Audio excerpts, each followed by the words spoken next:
Hello বন্ধুরা, সকলকে স্বাগত জানাই আমার চ্যানেল বৃষ্টি ডিভাইন ট্যারোতে। সবাই কেমন আছেন? হ্যাপি থাকবেন, পজিটিভ থাকবেন। জেন্ডার স্পেসিফিক রিডিং এটা একদম নয়। আমার ভিউয়ার্স মেল অথবা ফিমেল যে কেউ হতে পারে। টাইমলেস কালেকটিভ জেনার এনার্জি পিক করা হয় বলে সবসময় সব কথা আপনার সাথে রেজোনেট নাও করতে পারে। টাইমলেস হওয়ার জন্য আপনার সামনে যখন রিডিংটা আসবে আপনি এখান থেকে কোনো না কোনো গাইডেন্স কিন্তু পেয়ে যাবেন। All zodiac sign based reading কয়েকটা রাশি সিগনিফিকেন্ট থাকে বলে আমি সেগুলোকে মেনশন করে দিই। সর্বোপরি রিডিংয়ের এনার্জি যদি আপনার সাথে ম্যাচ হয়ে যায় তাহলে কিন্তু পুরো রিডিংটাই আপনার। আজকে দেখে নেওয়ার চেষ্টা করব আপনার পার্সনের কারেন্ট এনার্জি, আপনার কারেন্ট এনার্জি, ডিভাইনের গাইডেন্স কিছু থাকলে সেটাও দেখে নেওয়ার চেষ্টা করব। ডিভাইন গাইড করবেন আমার ভিউয়ার্স যার কথা ভেবে রিডিংটা দেখছেন তার কারেন্ট এনার্জি কি। 3 অফ সোর্স, তার মন ভেঙে গেছে। Temperance,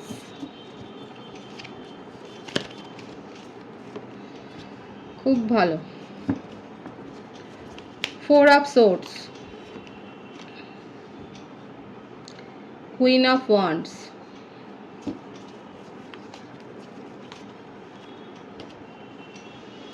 night of wands. কর্কট, বৃশ্চিক, মীন রাশি, মেষ, ও ধনু রাশি, মিথুন, তুলা, কুম্ভ রাশি।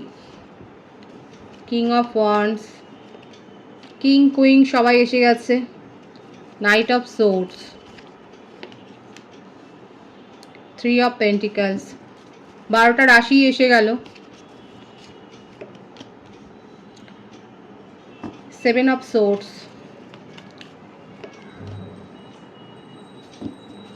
The chariot, bottom of the deck, 10 of wands, 6 of কাপসও আছে। বার্থডেটটা আগে বলে দিই, 3, 14, 4, 7, 6, 10, 24, 15, 12, 21, 30, 25, 16। এই বার্থডেটগুলো দেখা যাচ্ছে আপনার বা আপনার পার্টনারের হতে পারে, কিংবা কোনো বিশেষ ইভেন্ট হয়তো থাকতে পারে। বার্থ মান্থ যেটা বেশি এসছে October, January, June, March, July, April, December, May, এই মাসগুলো বেশি দেখা যাচ্ছে। রাশি হিসেবে বৃষভ রাশি আর কর্কট রাশির ভাইবস কিন্তু মেন আছে, কিন্তু 12টা রাশি এখানে এসছে। এখানে আপনার দেখুন, এখানে প্রথমে আমি সিঙ্গেল যারা রয়েছেন তাদেরকে বলবো যে আপনি আর যার ওপরে ক্রাশ আছে, কিংবা আপনি যাকে প্রপোজ করতে চলেছেন, কিংবা হতে পারে আপনি অলরেডি হয়তো কারোর কাছ থেকে প্রপোজাল পেয়েছেন, বা একটা ভালো লাগার ভাইবস হয়তো তৈরি হয়েছে। সেক্ষেত্রে সেই যে একটা হার্টব্রেক সিচুয়েশনের মধ্য দিয়ে এসেছিল এবং অনেক দিন অপেক্ষা করেছেন, এবং আপনাকে যথেষ্ট ওয়াচ করে আপনি যদি প্রপোজাল পেয়ে থাকেন তাহলে দেখা যাচ্ছে সে আপনাকে প্রপোজালটা দিয়েছে, অনেক টালবাহানা করবার পর দিয়েছে। কিংবা আপনি যদি কাউকে ক্রাশ হিসেবে ভাবেন এবং তাকে যদি প্রপোজ করেন, সে হয়তো অনেক দিন পর আপনার প্রপোজালটা অ্যাকসেপ্ট করেছে, আপনাকে ওয়াচ করেছে, তারপরে অ্যাকসেপ্ট করেছে, কারণ তার জীবনে একটা এরকম পাস্ট এক্সপিরিয়েন্স একটা হয়েছে, সেই জন্যে চটজলদি কোনো ডিসিশান সে নিতে চায়নি। ম্যারিড কাপল এখানে যারা রয়েছেন সেক্ষেত্রে দেখা যাচ্ছে আপনার পার্টনার আপনার সাথে একটা চিটিং তো করেছে। এখানে দেখাই যাচ্ছে যে একটা চিটিংয়ের এনার্জি, অন্য কোনো রিলেশনশিপে ইনভলভড হয়ে গিয়েছিলেন, হয়তো অফিস সংক্রান্ত কোনো ব্যাপারে হয়তো উনি, কিংবা অফিসিয়াল পারপাসে ওনাকে হয়তো মাঝে মধ্যেই ট্রাভেল করতে হয়। সেক্ষেত্রে দেখাই যাচ্ছে যে সেখানে কিছু না কিছু অন্য কোনো সম্পর্ক রিলেশনশিপে হয়তো উনি জড়িয়েছিলেন, এবং যার জন্যে আপনাদের মধ্যে একটা ডিস্টেন্স তৈরি হয়েছে, একটা কুলনেস এসছে, একটা মানে শীতলতা এসছে আপনাদের সম্পর্কে, সেটা কিন্তু দেখা যাচ্ছে। এখানে ফ্যামিলি ইনভলভমেন্ট হবে আপনাদের যারা ম্যারিড কাপল রয়েছেন। সেক্ষেত্রে আমার ভিউয়ার্সের ক্ষেত্রে বেশিরভাগের দেখা যাচ্ছে আপনি মেন্টালি খুব বিচলিত, কিন্তু আপনি অপেক্ষা করছেন এবং কারোর না কারোর পরামর্শ নিচ্ছেন। এখানে ফ্যামিলি ইনভলভমেন্ট হবে। সোলমেটের কানেকশন দেখা যাচ্ছে যারা ম্যারিড কাপল সেক্ষেত্রে দেখা যাচ্ছে আপনাদের এটা একটা লাভ ম্যারেজই ছিল এবং এই বার্ডেনটা আপনি নিতে পারছেন না, কোথাও না কোথাও আপনি নিজেকেও দায়ী করছেন যে আপনি তো দেখে শুনেই একটা সম্পর্কে পা দিয়েছিলেন, কিন্তু আজকে কেন এরকম হলো। কিন্তু আপনি এখানে ওয়েট করছেন, ওয়েটিং এনার্জি আপনার দেখা যাচ্ছে এখানে। ফ্যামিলি একটা যে ইনভলভমেন্ট হয়ে যে একটা মধ্যস্থতা আসবে সেটা কিন্তু দেখা যাচ্ছে। আর যারা কমিটেড বা নন কমিটেড রিলেশনশিপে রয়েছেন, যদি আপনারা সেপারেশনে থাকেন তাহলে তো দেখাই যাচ্ছে সেপারেশনের কারণটা হচ্ছে চিটিংয়ের একটা, মানে থার্ড পার্টি একটা স্ট্রংলি এসছে। কেউ না কেউ তো ম্যারিড এখানে, হয় আপনি ম্যারিড নয় আপনার পার্টনার ম্যারিড, আপনারা উভয়ই ম্যারিড হতে পারেন। এক্সট্রা ম্যারিটাল অ্যাফেয়ার হলেও সেখানে সেই চিটিংয়ের এনার্জিই রয়েছে। কিন্তু যেটাই হোক না কেন আপনাদের সম্পর্কটার একটা ডিভাইনলি গাইডেড কানেকশন সেটাও দেখা যাচ্ছে। আপনার পার্টনারের যথেষ্ট রাগ আছে, ইগো আছে, কারণ কিং আর কুইনের একটা ভাইবস রয়েছে এখানে। আমার ভিউয়ার্সরাও যথেষ্ট স্ট্রং হয়েছেন এবং আপনি নিজের সিদ্ধান্ত নিজে নিচ্ছেন সেটাও দেখা যাচ্ছে। যার সম্বন্ধে মানে যাকে ভেবেই আপনি রিডিংটা দেখুন না কেন, দেখা যাচ্ছে আপনাদের সম্পর্কটার মধ্যে অনেকবার এরকম মানে অন অফ সিচুয়েশন তৈরি, এরকম একটা মুহূর্ত যে তৈরি হয়েছে সেটাই দেখা যাচ্ছে। অনেকবার হয়েছে, অনেকবার ভেঙেছে, অনেকবার গড়েছে এই সম্পর্ক। এবং আপনি জানেন এখানে কোথাও না কোথাও আমার ভিউয়ার্সরা জানে আপনার পার্টনার আপনাকে চিট করে বা তার জীবনে অন্য কোনো রিলেশনশিপ রয়েছে এবং সেটা এরকমই একটা ইম্পর্টেন্ট রিলেশনশিপ আপনি জানেন, অথচ সে স্বীকার করে না। এই ব্যাপারটা আপনি তার মুখ থেকে আসলে শুনতে চান, আর এই ব্যাপারটা তার উপর একটা বার্ডেন সৃষ্টি করে। আপনাদের সম্পর্কটা বেশ পুরনো এবং অনেক দিনেরই পুরনো দেখা যাচ্ছে এবং আপনি সেই জন্য অনেক কিছুই জানেন আপনার পার্টনারের সম্বন্ধে এবং কোথাও না কোথাও আপনি ডিস্টেন্সটা মেনটেনও করছে। এই জন্য আপনি তাকে একটা সুযোগ দিচ্ছেন যে উনি যেন নিজে সব কিছু বলে। এখানে যে ব্যাপারটা দেখা যাচ্ছে যে উনি কিন্তু মেনটেন করছেন, এখানে থার্ড পার্টির সাথে রিলেশনশিপটাও মেনটেন করছে। হতে পারে যে এটা পারিবারিক কারণেই হয়তো উনি ম্যারিড কিংবা কোনো একটা রিলেশনশিপে কমিটেড হয়ে গেছেন। এখানে ফ্যামিলি প্রেশার একটা রয়েছে।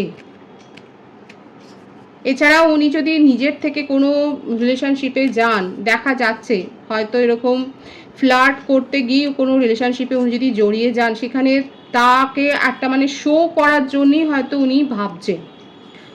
এখানে একটা কম্প্যারিজন এসে যাচ্ছে, আপনার সাথে কম্পেয়ার করেই তাকে একটু উনি প্রায়োরিটি দিচ্ছেন। এবার আপনার আমার ভিউয়ার্সের ক্ষেত্রে মনের মধ্যে একটা নিশ্চয়ই প্রশ্ন তৈরি হবে আপনার সাথে কম্প্যারিজনটা আসে কি করে। এখানে দেখা যাচ্ছে যার সাথেই উনি ইনভলভড হোক না কেন সে যথেষ্ট প্রতিষ্ঠিত।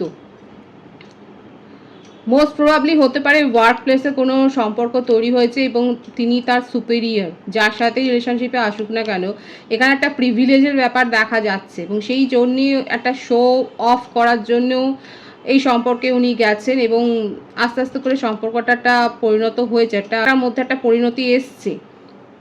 উনি সেখান থেকে বেরোতে পারছেন না, এখানে দেখাই যাচ্ছে বার্ডেন ক্রিয়েট করলেও উনি বেরোতে পারছেন না। আপনার শুনতে খারাপ লাগলেও দেখা যাচ্ছে যখন সেখানে কিছু মনোমালিন্য হয়, যখন সেখানে কোনো কন্ট্রাডিকশন হয়, তখন আপনার কথা ওনার মনে হয় এবং তখন কিন্তু আপনার কাছে সারেন্ডার করে, তখন আপনার সাথে আসে, আপনার সাথে, কারণ এটা আপনাদের একটা ডিভাইনলি গাইডেড কানেকশন এবং অনেক দিনের চেনা জানা।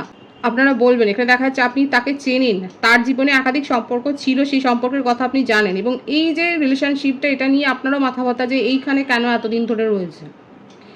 বলবেন যে আপনার হয়তো মনে হচ্ছে যে এরকম রিলেশনশিপ তার জীবনে এসেছে গেছে কিন্তু কোথাও স্টে করেনি, কিন্তু এটা স্টে করছে কেন। ওয়ার্ক প্লেস কিন্তু হতে পারে, এখানে দেখা যাচ্ছে আপনার পার্টনার কি আর্মিতে রয়েছেন বা পুলিশে কিংবা দমকল বা এই ধরনের কোনো টিচার হতে পারেন বা প্রফেসর বা এই ধরনের কোনো ইনস্টিটিউশনে দেখা যাচ্ছে যথেষ্ট একটা পাওয়ারফুল পজিশনে আছেন এবং যার সাথে ইনভলভ হয়ে থাকুন না কেন সেও যথেষ্ট পাওয়ারফুল পজিশনে রয়েছে। আপনার এটাই প্রশ্ন আমার ভিউয়ার্সের ক্ষেত্রে, আপনার যে প্রশ্নটা এখানে দেখা যাচ্ছে, বলবেন কারদের সাথে এটা ম্যাচ হচ্ছে যে এরকম সম্পর্ক তার জীবনে এসছে কিন্তু এখানে কেন হঠাৎ স্টে করছে এবং আপনি জানেন যে আপনার সাথে যখন উনি কমিউনিকেশন করেন তখন ওখানে কিছু না কিছু একটা হয়, কোনো একটা গন্ডগোল হয় এবং তারপরেই আপনার সাথে কিন্তু কমিউনিকেশানে উনি আসেন, এটা কিন্তু আপনি জানেন।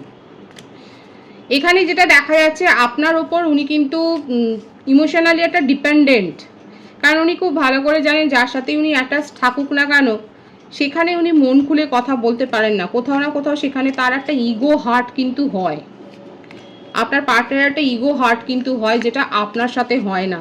আপনার সাথে একটা কমফর্ট জোনে উনি থাকেন, এই ব্যাপারটা আপনাকে ভাবতে হবে। আপনার সাথে একটা কমফর্ট জোন উনি ফিল করেন বলেই আপনার সাথে বারবার এই যে অন অফ সিচুয়েশন কেন হয়, আপনার সাথে একটা কমফর্ট জোনে উনি কমফর্ট ফিল করেন বলেই আপনার সাথে উনি বারবার ইউনিয়নে আসেন, আপনার সাথে সব কিছু মিটমাট করে নেন। কারণ ওনার যে ডিম্যান্ডটা থাকে, যে আকাঙ্ক্ষাটা থাকে, ডিজায়ারটা থাকে, সেটা পূর্ণ হয় এবং এবারেও তাই হবে। সেপারেশনে যদি আপনারা থাকেন, আপনার পার্টনার আপনার সাথে ইউনিয়নে আসবেন এবং আপনার সাথে যেরকম যেটা হয় সেই সাইকেলটাই আবার রিপিট হবে,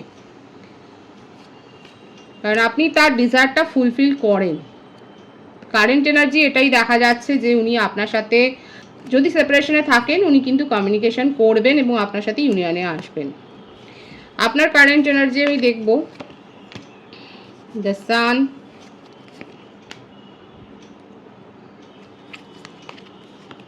four of পেন্টিক্যালস, queen of পেন্টিক্যালস, ten of swords. আপনার ক্ষেত্রে যেটা দেখা যাচ্ছে, আপনি এখন নিজেই বুঝতে পারছেন যে আপনার অতিরিক্ত পজিটিভনেস, আপনার এই যে মেনে নেওয়া, এই অ্যাডজাস্ট করে নেওয়াটাই আপনাকে বিপদে ফেলেছে বারবার। বলবেন এখানে এটাই দেখা যাচ্ছে, আপনি যে তাকে এতবার সুযোগ দিয়েছেন, এই আপনার যে ভাইবস ওনার থেকেও দেখা যাচ্ছিল, সেটাই কিন্তু এখানে রিপিট হলো।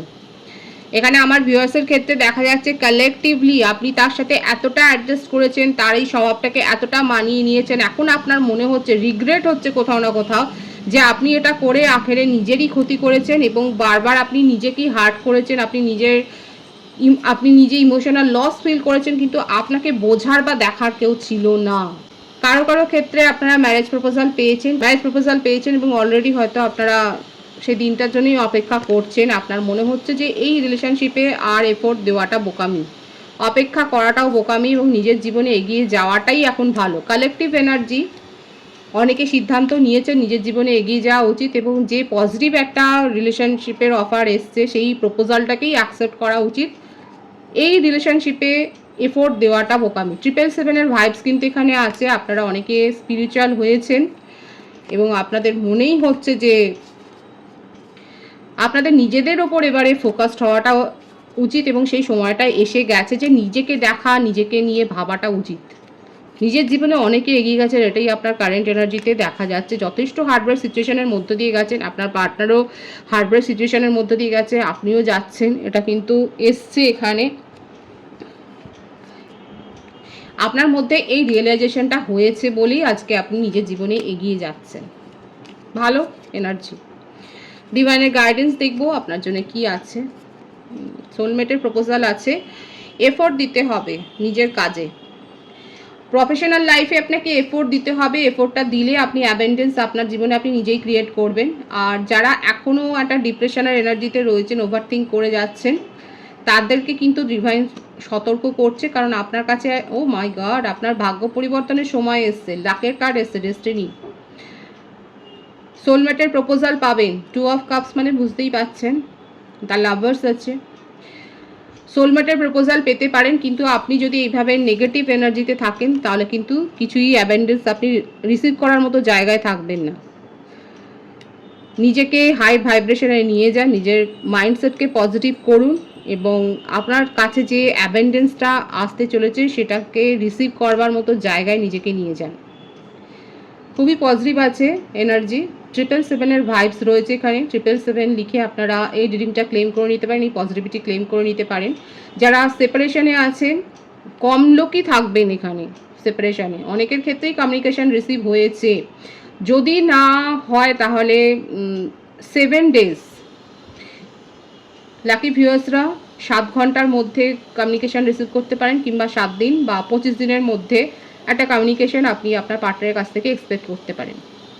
পজিটিভ আছে এনার্জিকে অবশ্যই ক্লেম করে নেবেন। রিডিংয়ের এনার্জি যদি আপনার সাথে ম্যাচ হয়ে যায়, রিডিংটা লাইক করে এনার্জি অবশ্যই এক্সচেঞ্জ করবেন, যেটা ভীষণভাবে জরুরি। সকলকে আমার চ্যানেলে অনেক অনেক স্বাগত এবং শুভেচ্ছা জানাই। যারা রয়েছে তাদের অনেক ভালোবাসা, আপনাদের ভালোবাসার সহযোগিতায় পরিবারকে বৃহত্তর করে তুলুন। রিডিংটা একটু শেয়ার করে দেবেন, চ্যানেলটা সাবস্ক্রাইব করে দেবেন। সবাই ভীষণ ভীষণ ভালো থাকবেন।